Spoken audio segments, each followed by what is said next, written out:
Assalamualaikum warahmatullahi wabarakatuh. Selamat datang dan berjumpa lagi dengan saya Veranda Yupastika dari kelas 3A Sistem Informasi Universitas Singapura Bangsa Karawang.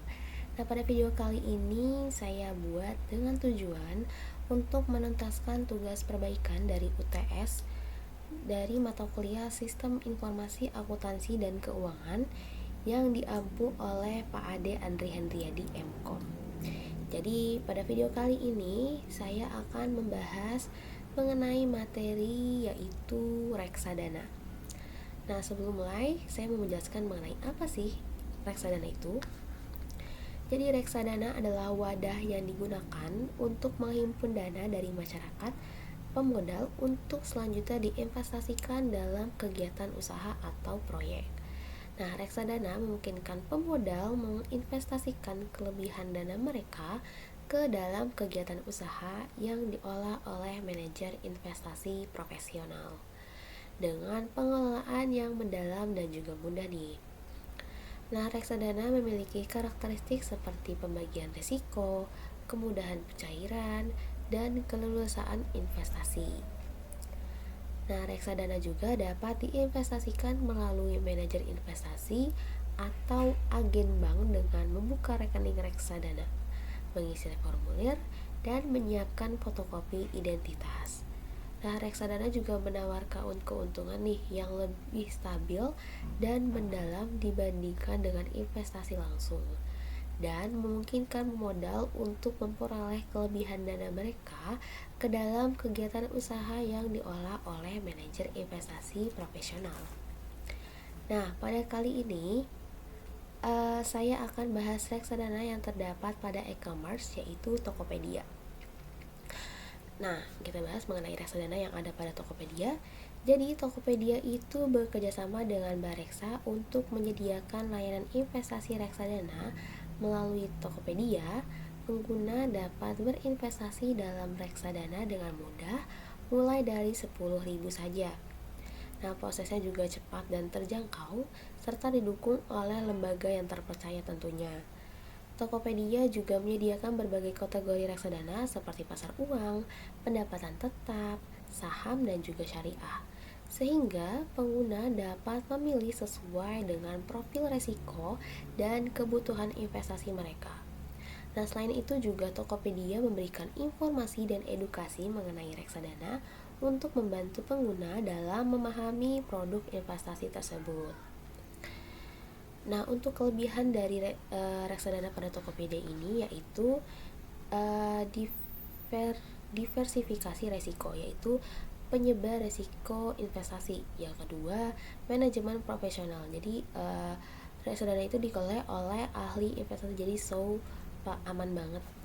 Terus yang ketiga ada likuiditas yang mudah dicarikan di pasar modal, lalu akses instrumen sulit diakses, lalu transparansi dan informasi yang berkala, lalu skalabilitas dan biaya yang terkelola, penyatuan keuntungan dan kerugian, dan pembaruan kebijakan investasi. Nah, sedangkan kekurangannya yaitu pada biaya manajemennya dan juga keterbatasan kontrol, ketergantungan pada kinerja manajer, lalu pada likuiditas pasar, resiko pasar, distribusi pendapatan yang tidak tetap, pembagian keuntungan dan biaya, dan resiko instrumen yang dimiliki reksadananya.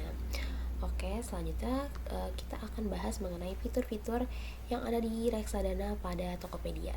Yuk kita simak. Nah, ini saya udah masuk ke halaman utama dari Tokopedia.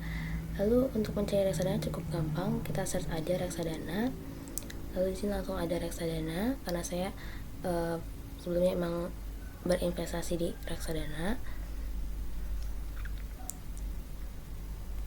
Oke, tunggu sebentar karena di sini jaringannya agak kurang bagus ya.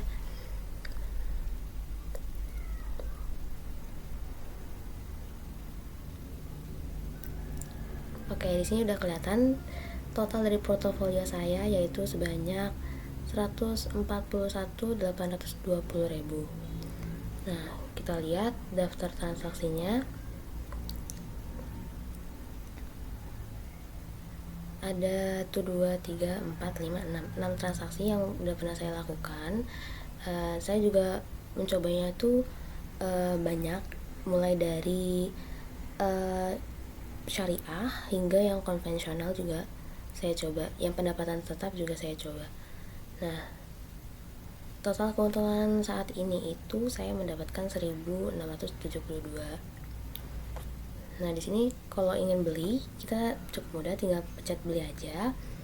Terus nanti akan muncul pilihan-pilihannya. Nah, ini dia pilihan-pilihannya, ada Bahana, Selendrina, Selendra, Pandiri Pasang Uang, dan Manulip Obligasi. Nah, di sini kan ada tulisan ya, ada pendapatan tetap dan juga pasar uang. Nah, buat pemula lebih baik saya sarankan untuk menggunakan pasar uang. Karena kenapa? Karena pendapatannya itu lebih stabil dibandingkan pendapatan tetap. Ini bisa dilihat di portofolio saya.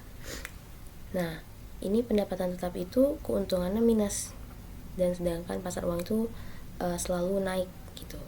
Jadi saran saya buat para pemula itu lebih baik menggunakan pasar uang. Nah, cara belinya cukup mudah. Kita pilih, misalkan kita mau beli yang mandiri pasar uang, kita beli aja. Terus pilih nominalnya berapa. Di sini udah tertera harga per unitnya di hari ini dengan total 1.170. Nah, kita beli 10.000 aja coba ya. Lalu tinggal pilih pembelian.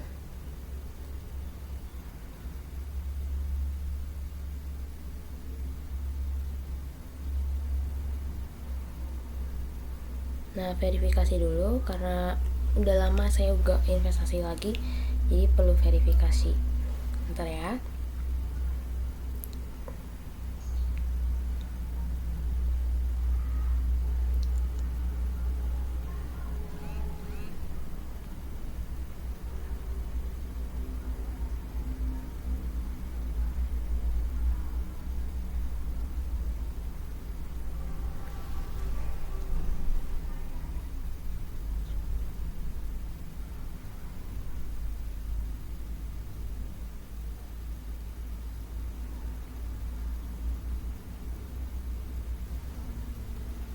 Nah, kalau udah verifikasi, dia biasanya langsung ke pilih metode pembayarannya, mau via e-wallet atau banking.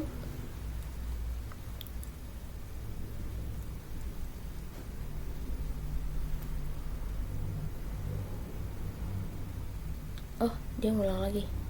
Oh, sepertinya ininya lagi error. Jadi pokoknya kayak gitu, nanti ada pilihannya metode pembeliannya, ada Dana, ada bisa lewat m-banking juga, tergantung preferensi masing-masing aja.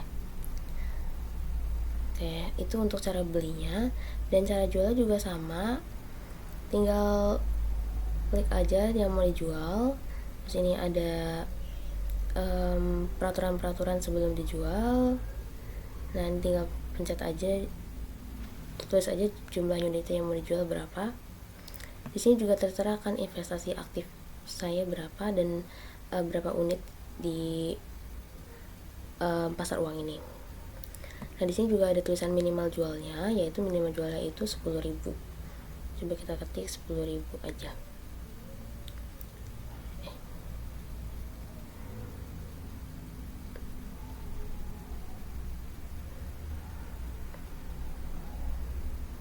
Nah, terus tinggal lihat ringkasan penjual, tinggal jual reksadana deh.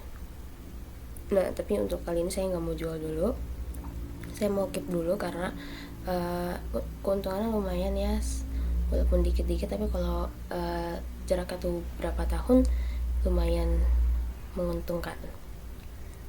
Nah, di sini juga ada fitur nabung rutin, jadi otomatis gitu tiap bulan misalkan mau nabung 10.000 itu bisa di sini, jadi lebih mudah. Lalu di sini ada simulasi investasi. Nah, ini bisa dilihat nilai investasi saat ini. Jadi kelihatanlah grafiknya kalau kita bakalan ke atas gitu, jadi untung ya. Nah, mungkin itu aja ya mengenai reksadana di Tokopedia ini, nggak terlalu banyak. Mungkin ini pilihannya nanti ada pasar uang, ada pendapatan tetap, dan saham. Menurut saya pribadi, saya baru mencoba pasar uang dan juga pendapatan tetap. Dan buat saham sendiri saya belum berani coba karena itu membutuhkan duit yang lumayan. Jadi saya cobanya di yang rendah dulu aja, pasar uang dan juga pendapatan tetap. Mungkin sekian dari saya, kurang lebihnya mohon maaf. Wassalamualaikum warahmatullahi wabarakatuh.